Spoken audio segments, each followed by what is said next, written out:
Picture this. It's February 1623. You are standing on the wooden deck of a Dutch sailing ship. Okay, setting the scene. Yeah. And the air is just totally stagnant. You're sweltering under this intense, oppressive heat of the equator, right? And you're looking inland toward the dense tropical coast of New Guinea. Which is just thick green jungle. Exactly, thick jungle. But towering above that jungle, right in the literal middle of the tropics, you see massive, jagged mountain peaks covered in gleaming, solid white glaciers, like actual snow, right at the equator. It sounds completely absurd. Right. I mean, if you were a sailor in the 1600s staring at that, you probably assume the heat has finally broken your mind, you know? You'd think you're hallucinating. Oh, totally. And when our subject for today's deep dive actually logged this site and reported it back to the scholars in Europe, they basically told him he was crazy. They did. They laughed him right out of the room. They really did. Because according to the scientific consensus of the time, which was, based on Aristotelian climatic theories, what he saw was considered physically impossible. Yeah, we have to remember how people viewed the globe back then. Aristotle had divided the Earth into these strict temperature zones. Right. And the equator was classified as the torrid zone. They genuinely believed it was a literal belt of fire where the oceans would just, boil. Boil, which is terrifying. Exactly. So the idea that you could have frozen precipitation, snow, and glaciers in the torrid zone was treated as a joke. Right. It defied the laws of physics as they understood them. But the kicker is, 300 years later, our guy was proven entirely, undeniably right. Those glaciers are real. They are. It's an incredible historical vindication. But what I find so compelling is that discovering equatorial snow wasn't even his primary job. No, not at all. He wasn't out there to conduct meteorological research. Definitely not. So welcome to today's deep dive. We are exploring the biography, the intense adventures, and the deeply complex legacy of Jan Carstenszoon, or Jan Carstensz as he's sometimes called, a 17th century Dutch explorer. We've got a really great stack of sources for this one, too. Yeah, pulling from historical maritime records, the original corporate archives of the Dutch East India Company, and some brilliant modern contextual research, specifically the work done by the Monash University 1623 project. And while Jan Carstenszoon isn't exactly a household name today, his voyage fundamentally altered the map of the world. It really did. He represents a very specific era of exploration. His journey is this intense mix of corporate loyalty, brilliant navigation, and a profound cultural blindness. Wow, cultural blindness. Yeah, and that specific combination of traits is the exact reason why the Dutch did not colonize Australia. Okay, let's unpack who this guy actually was. Because usually when I think of 17th century explorers, my mind goes straight to the romanticized, swashbuckling adventurer. Sure, the classic pirate or explorer trope. Exactly. The guy driven by the pure, poetic thrill of mapping the unknown. But looking at the VOC archives, Jan Carstensz was decidedly not that guy. Not even close. He comes across much more like a highly competent, deeply ambitious corporate middle manager. That's a really helpful lens through which to view him. I mean, he was born in Emden, Germany, and that detail alone tells us a lot about his employer. Because he wasn't Dutch. Right. The VOC, the Dutch East India Company, was incredibly cosmopolitan. They were this sprawling enterprise that recruited skilled mariners from all over Europe, not just the Netherlands. Interesting. And by the early 1620s, Carstenszoon had successfully climbed the corporate ladder. He was stationed as a captain in Ambon, Indonesia. Which was basically the absolute epicenter of the VOC's highly lucrative spice operations. Oh, yeah. And I want to make sure you, as the listener, truly understand what the VOC was at this time, because comparing them to a modern multinational corporation almost feels like an understatement. It is a massive understatement. To understand the VOC in the 1620s, you have to imagine a modern corporation, say a massive tech or logistics monopoly, but with its own standing army. Right. The VOC literally minted its own currency. They had the legal authority from the Dutch government to negotiate treaties, imprison and execute convicts, and literally declare war. Declare war. Yeah, they were a state-corporate hybrid. So when they send ships out, they aren't mapping the oceans for the sake of scientific enlightenment, right? Or expanding human knowledge. They are looking for a return on investment for their shareholders, period. Exactly. The goals were explicitly, ruthlessly commercial. At the end of 1622, the Governor-General in Batavia, Jan Pieterszoon Koon, and his successor, Pieter de Carpentier, gave Carstenszoon a very specific commission. And what was that? His job was to follow up on a voyage made 16 years earlier. In 1606, a man named Willem Janszoon had sailed a ship called the Duifken south of New Guinea. Oh, right. The Duifken had sighted land down there, but the Dutch didn't really know what it was. Like, was it just a southern extension of New Guinea? Or was it an entirely new continent? They needed to know what they were dealing with, so Carstenszoon is told, go figure out the geography. But the priority was to find precious metals, locate valuable spices, secure exclusive trade treaties to lock out any European competitors. Classic monopoly behavior. Exactly, and to gather intelligence. But the way they gathered intelligence brings us to a very, very dark reality of VOC policy. He was explicitly ordered to kidnap local inhabitants. Yeah, I read that in the commission documents. The instructions would literally direct them to abduct people for useful information. It's horrifying. It is state-sponsored kidnapping to gather corporate intelligence. It's just brutal. So, on January 21st, 1623, Carstenszoon sets sail from Ambon to carry out these orders. With 2 ships. Yes, the expedition consists of 2 ships. He is captaining the flagship, a versatile, shallow draft yacht called the Pera, and he's accompanied by a smaller vessel, the Arnhem, which is initially captained by a man named Dirk Mellezoon. So they head east toward the southern coast of New Guinea. But the mission unravels almost immediately. Yeah, it really does. Within weeks, the expedition is hit by a disaster that sets a profoundly paranoid and violent tone for the entire rest of the voyage. Right. On February 11th, a landing party goes ashore in New Guinea, and they are ambushed. It's totally devastating. The captain of the Arnhem, Dirk Mellezoon, and 10 of his crewmen are killed. Wow. They named the spot Doodslager's Rivier, which translates to Manslayer's River. Wow. Yeah, and following the attack, a man named Willem Janszoon van Kolster has to step up and take over command of the Arnhem. Consider the psychological state of the crew at this point. I mean, they are thousands of miles from home, operating in completely unmapped waters, and they have just lost 11 men in a sudden, violent clash. They must have been terrified. Absolutely. Every shadow on the coastline is now going to look like a mortal threat to them. It predisposed Carstenszoon to view every subsequent encounter with extreme hostility and, deep suspicion. And it's in the immediate aftermath of that trauma, just 5 days later, actually, on February 16, that he looks inland from the deck of the Pera and makes that famous observation, the Sneeberg, the snow mountain. Yes. And despite the fear and the grief, his observational skills as a mariner are still incredibly sharp. He notes a very high mountain range, snow-white in many places. Which, as we mentioned, Europe mocked him for. They did. But today, the highest peak in Oceania, a mountain that reaches nearly 4,900 meters, is literally named the Carstens Pyramid, or Puncak Jaya, in his honor. That's wild. Yeah, it wasn't even successfully climbed by mountaineers until Heinrich Herr managed it in 1962. Okay, let me pause here, though, because I really want to push back on his reputation as this eagle-eyed, brilliant navigator. Yo! Yeah.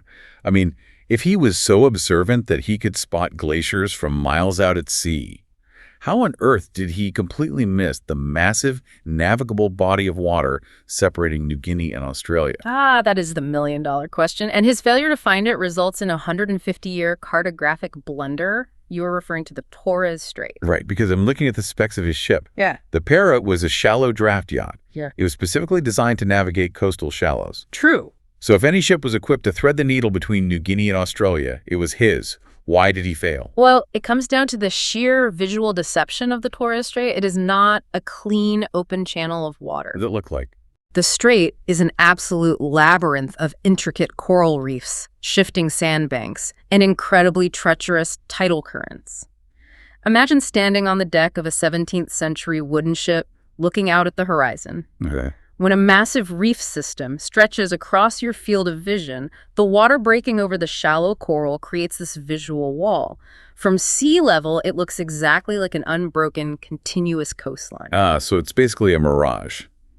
Even with a shallow draft ship, you aren't going to risk shredding your wooden hull on coral just to see if there's a gap. Exactly. The risk was just way too high. He couldn't find a clear passage through the reefs, so he labeled the area the Droogbocht, the dry bight. And a bight implies a bay or a curve in the land that results in a dead end, right? Right. He concluded incorrectly that New Guinea and the Southland were simply one continuous landmass. But wait a minute. The Spanish had already sailed through the Torres Strait. Luis Vaz de Torres navigated that exact strait in 1606, like the same year the Duifken was in the area. Why didn't the Dutch know that passage existed? This brings us to a fascinating aspect of the era information warfare. Oh, wow. Yeah. Today, we think of maps as public utilities. In the 1600s, maps were classified military technology. A safe passage through a treacherous reef was treated with the same level of top-secret security as nuclear launch codes are today. Because if you control the map, you control the trade routes. Precisely. The Spanish considered Torres's discovery to be a highly classified state secret. They entirely suppressed his report, hoping to maintain a geopolitical monopoly in the region through geographic secrecy. It is devious. It was very effective. The Dutch had absolutely no idea the strait existed. So when Carstenszoon officially recorded it as a dead-end dry bite, Dutch mapmakers just took his word for it. They just copied it. Yep. They continued to draw Australia and New Guinea as a single connected landmass for another century and a half. Wow. It wasn't until the British captured Manila in 1762 and Alexander Dalrymple found the secret Spanish documents in the archives that James Cook was finally able to sail through in 1770 and correct the map for the world. That is wild. The butterfly effect of corporate secrecy mixed with one navigator's visual error. So believing they were just following an unbroken coastline south from New Guinea, the Pera and the Arnhem stumble right onto the western coast of the Cape York Peninsula in Australia. We are now in April 1623. And this begins a 5-week hydrographic survey of the shoreline. They move steadily southward, mapping the coast of what we now know as the Gulf of Carpentaria. Before we get into what they found, how do you actually map a coastline you've never seen before from a moving wooden ship in 1623? It requires immense mathematical skill and, honestly, just a lot of nerve. They used a combination of dead reckoning to calculate their speed and compass bearings to mark the angles of the shoreline. Right, and they couldn't see underwater, so they had to measure the depth constantly. Yeah. Exactly. They constantly took soundings. A crewman would basically throw a lead weight attached to a marked line into the water. Wow, just over and over. Over and over. And often, the bottom of that lead weight had sticky tallow on it. That way, it would bring up samples of sand or mud to tell them exactly what kind of seabed they were sailing over. Very clever. Yeah. And Carstenszoon's steersman, a man named Aaron Martinzoon de Leeuw, was furiously compiling all this data and sketching the profile of the coast. And as they map the coast, Carstenszoon starts naming features. Like, he names the Staten River after the Dutch government, and he names the Gulf of Carpentaria after his boss, Pieter de Carpentier. Always good to kiss up to the CEO when you're filing a corporate report. Right. But here is where the deep dive takes us into some of the earliest recorded written encounters between Europeans and indigenous Australians. Yes. The journals kept by Carstenszoon, along with de Leeuw's highly detailed charts, are foundational historical documents. And this is where the modern 1623 project from Monash University has been so crucial. How so? They've reevaluated these texts to contextualize them not just as tales of European arrival, but as the first written ethnographic records of specific First Nations groups, including the Wik, Yurruyarrant, and Chungwinji peoples. But according to those same sources, these encounters were deeply marred by violence. And it traces directly back to those VOC corporate orders we discussed earlier. The kidnapping orders. Exactly. Carstenszoon wasn't there as a diplomat. He was under explicit instructions to kidnap people. Which fundamentally poisoned any chance of a peaceful exchange. Oh, totally. On April 18th, near the Mitchell River, the skipper of the Pera goes ashore, meets a group of locals, and literally drags one man by a string around his neck back to the ship. It's an act of just unprovoked aggression, and naturally it triggers a completely justified, organized defensive response from the indigenous nations. Of course it does. The very next day, when the Dutch try to return to shore, they are met by a large, understandably hostile group. The Dutch feel threatened, they open fire with their muskets, and they kill or injure at least one person. And this grim pattern just repeats itself as they sail south. They pass Cape Keerweer, which was the spot where the Duiven had turned back in 1606. Then, on May 8, near a place they named the Carpentier River, Carstenszoon and 10 armed men go ashore. And they try it again. They attempt to grab another man using a noose. The man's community fights back fiercely to rescue him. The Dutch open fire again, kill someone, and still manage to kidnap the man. It's awful. It is. A few days later, north of Port Musgrave, they encounter a group of more than 200 Aboriginal warriors. The Dutch use their firearms, shoot a man, and drag him back to their boats. He doesn't survive the injuries. It's just a relentless string of violent, tactical clashes. And this cycle of violence creates a physical and psychological barrier. Because the Dutch are constantly triggering warfare through their kidnapping attempts, they are essentially trapped on their ships. They can't even get off the boat. No, they can't safely explore inland. They're confined to the beach, just peering at a vast continent from the shoreline. Which perfectly explains the scathing corporate review Carstenszoon eventually writes. I was reading his journal entries, and he describes the indigenous people as poor and miserable looking. Right. He repeatedly complains that they have no knowledge of precious metals or spices. So I have to ask, was this just a terribly biased review because he was frustrated he couldn't find a market to exploit?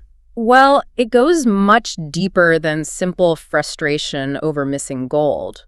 Historians refer to this as the mercantilist bias. It represents a complete failure of his mental framework. Meaning? Carstenszoon was measuring an entire civilization against a very specific, narrow set of metrics, European commerce.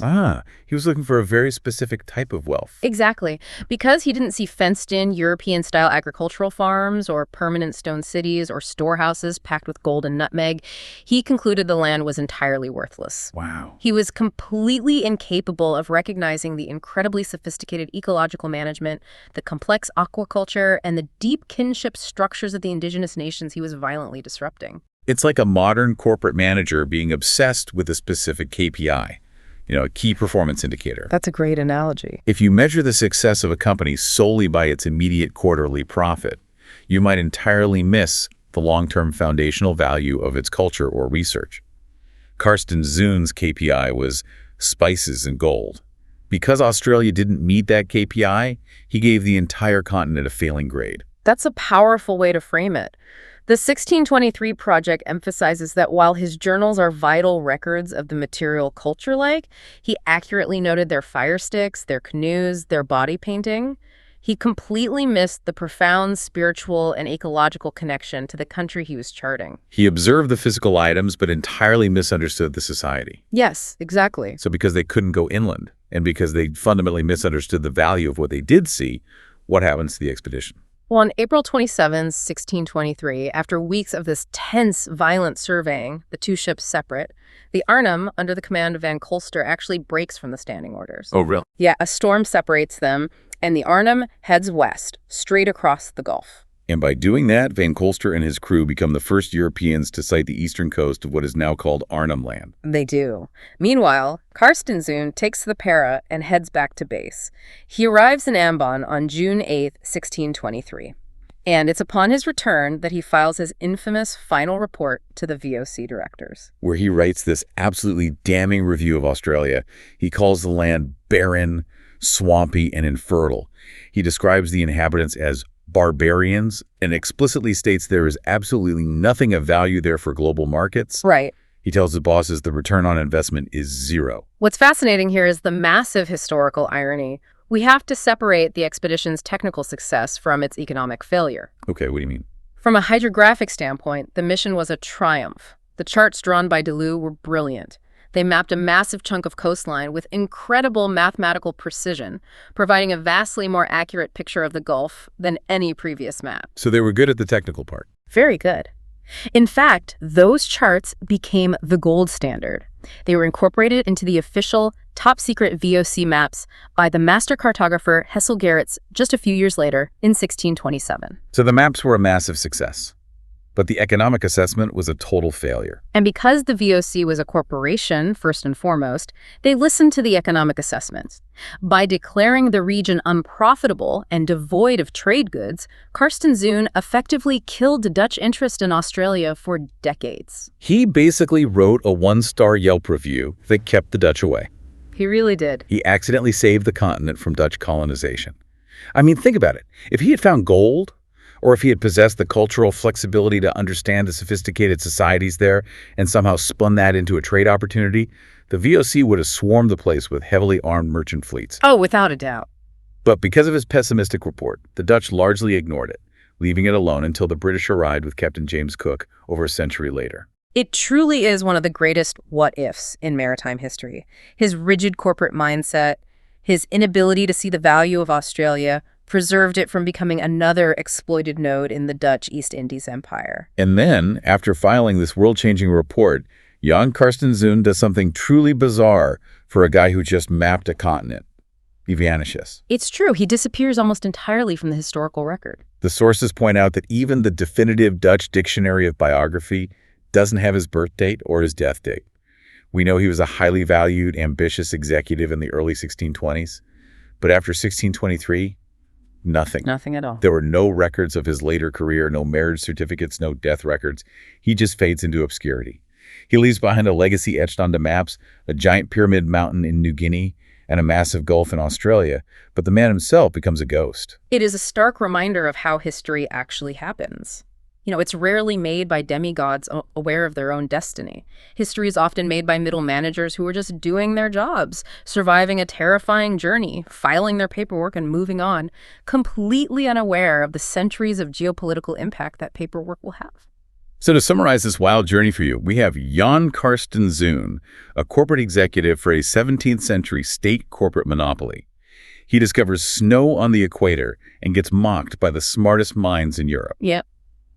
He misses the Torres Strait because of an optical illusion and sets map-making back 150 years.